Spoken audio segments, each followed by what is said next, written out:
Today I'm so excited as I'm travelling from Doha to my favourite country, Thailand, on board Qatar Airways Boeing 777 in their QSuites.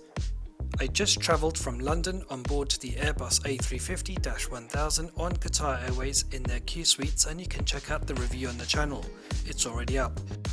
My journey began at the new impressive Al Marjan business class lounge located at the north side of the terminal, which spans 7,390 square meters and is able to serve 707 passengers at any one time. The lounge serves both hot and cold food, and there are QR codes at each seat, and you can order either through a la carte or help yourself at the buffet. There is also a full cocktail bar, and of course you can order tea, coffee and soft drinks.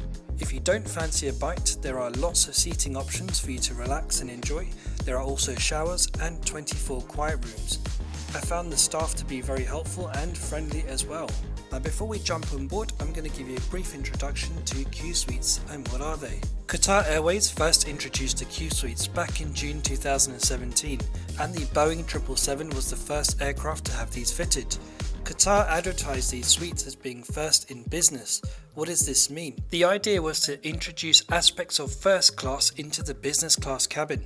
For example, they introduced this quad pod, which allows 4 passengers to interact with one another. It could be for a business meeting or a family just having fun and sharing their time together. As you can see, the monitors spread apart and you can see each other.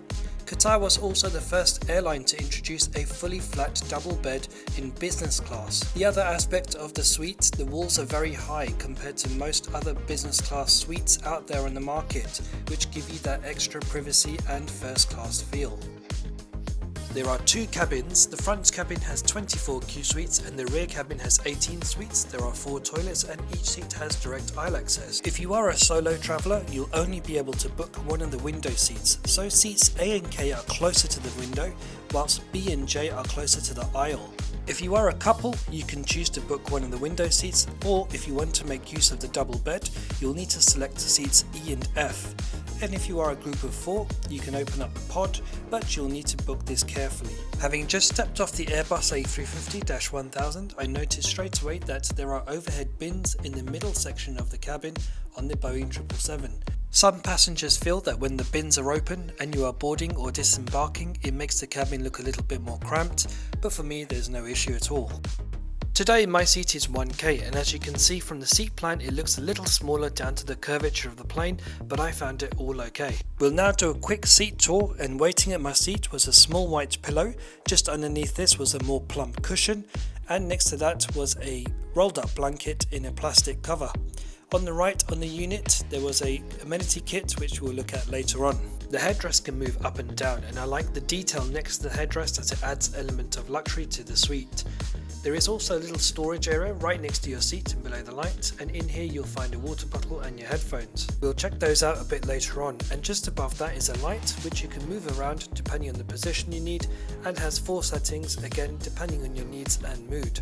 The tray table is released by squeezing the latch just underneath the tray table and pulling it towards you. It's very sturdy and a great size. The in-flight entertainment screen, or IFE, is 21.5 inches, spanning from the top left corner to the bottom right, but we'll look at that in more detail later on.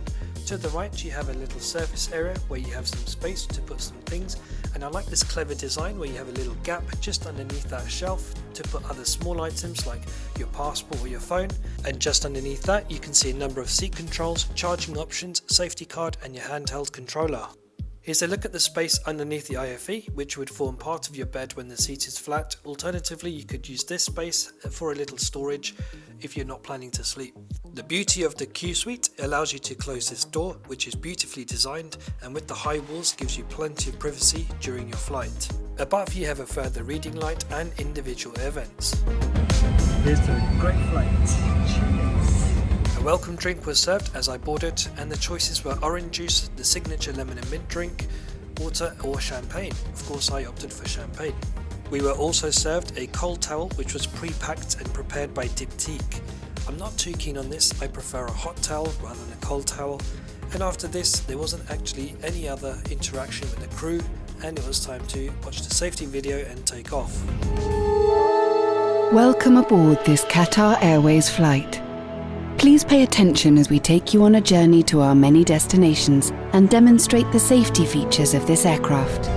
In the unlikely event of an emergency landing, please adopt the appropriate brace position. For those facing rearwards in the premium cabin, please adopt this brace position. To help with the final preparations for takeoff, please ensure your seat is in the fully upright position, your window shade is open or set to the clear position, your tray table and footrest are stowed, and your seatbelt is fastened.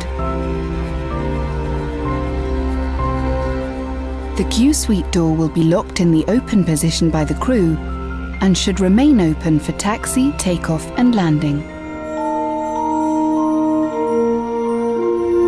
To familiarize yourself with the safety aspects of this aircraft, please read the safety instructions card located in your seat pocket.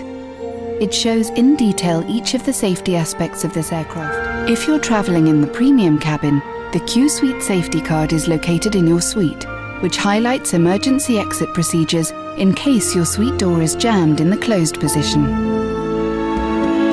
Now all that's left to do is sit back, relax. Thank you for your attention.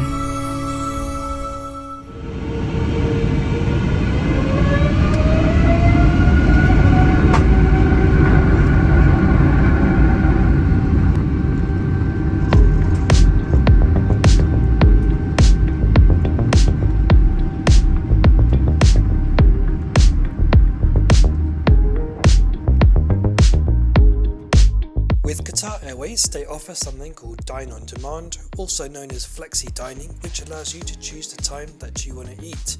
And having not eaten for now a good 5-6 hours, I was actually so hungry I decided to get my food. This was the first meal of 2 and this was breakfast. The breakfast consisted of an omelette, some spinach, tomato and these light fluffy pancake type things which normally get when you buy some sushi.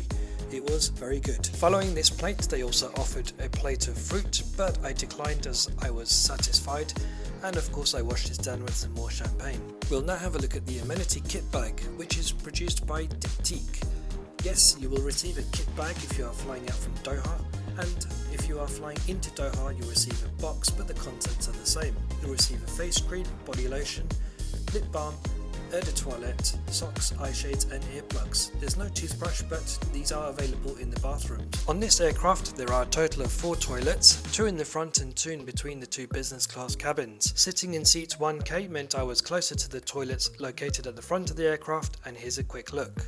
The toilets are quite spacious and always kept very clean, and as mentioned before, they hold some amenities like toothbrush, shaving kits and lotion. We'll now have a look at the in-flight entertainment, starting off with the headphones. The headphones are over-the-ear headphones, which I much prefer, and are noise cancelling. Some viewers and reviews have described the headphones as being flimsy and plasticky. I don't quite agree with that statement. I find the earpiece and headband both are well padded, which means that they are both comfortable, and I think they do a decent job in cancelling out the noise. You can navigate the in-flight entertainment screen simply by touching the screen as it's touchscreen, or you can use the handheld controller located on the side of your unit. I'm not sure if the content is route specific, but I do feel that the route from London to Doha had more selection.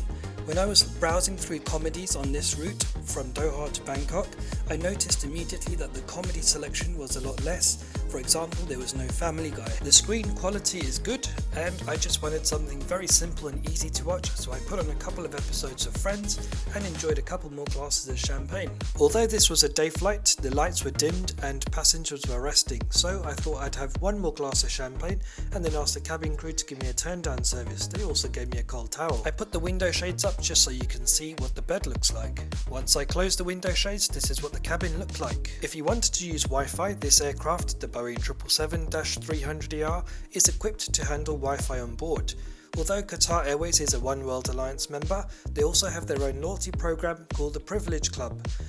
Simply signing up to the Privilege Club will allow you to have complimentary access to onboard Wi-Fi for 1 hour. Alternatively, you can purchase a Wi-Fi pass for the entire flight pre-departure for around $8 or $10 on board. This has to be one of the cheapest passes you can purchase for the entire flight across any airline. As mentioned before, Qatar Airways offers flexi dining in their business class cabin, so I asked the crew to prepare my meal just before landing. The starter or appetizer consisted of a quinoa salad with some carrot, cucumber and radish. This was of course accompanied with some bread and champagne. The main course consisted of some vegetable and rice, along with some potato crochets which were delicious. We're now approaching Bangkok, and before you go, I urge you to watch this beautiful landing. You'll see the skies transform from this cloudy and sunny mist to the evening skies. Qatar also tries to mirror the outside lighting with their mood lighting, which is also beautiful. I'll now summarize my flight.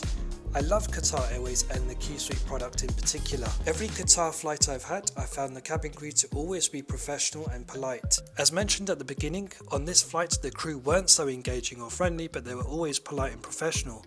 However, towards the very end of the flight, they became very engaging and friendly. In terms of food and beverage, the breakfast was fantastic, but the second meal was a bit disappointing.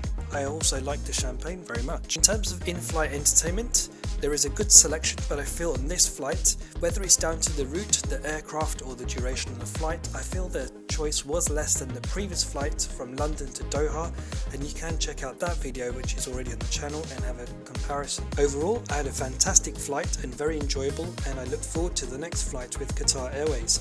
This brings us to the end of this video, and if you've got this far, thank you very much for watching, and I hope you enjoyed it. If you did, I would be very grateful if you can click the like button, as it helps me and the channel, and consider subscribing for more videos on travel and flights and hotels. I hope you enjoyed this landing as much as I did. I found it interesting to see the change in the colour in the sky, and see you next time.